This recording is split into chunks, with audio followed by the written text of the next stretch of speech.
le cri de joie des inconditionnels des Verts à El-Marrikh a eu un écho de feu.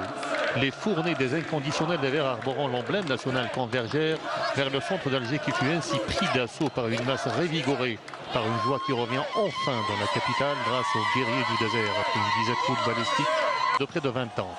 À Oran, beaucoup d'Oranais n'ont pas attendu la fin du match pour laisser libre cours à une joie indescriptible. Un délire s'en est suivi.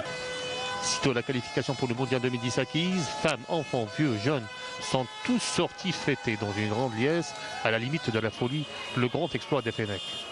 Les klaxons d'interminables files de voitures fusaient de toutes parts. Les sirènes des navires accostés au port d'Oran résonnaient à 1000 longueurs.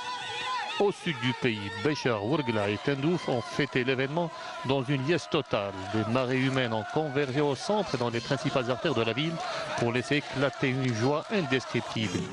À Tizi Ouzou, les jeunes des cités universitaires qui ont religieusement suivi le match ont laissé exploser leur joie sitôt le coup de sifflet final de l'arbitre fut donné.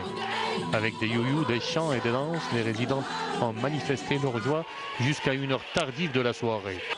À l'est du pays, les villes de Gige et de Sétif ont vécu le même rythme de joie et de bonheur suite à l'exploit des Verts devant les pharaons. Des dizaines de véhicules recouverts de drapeaux ont commencé à sillonner les rues et les principales artères de la ville au son des klaxons, des cris de joie des supporters.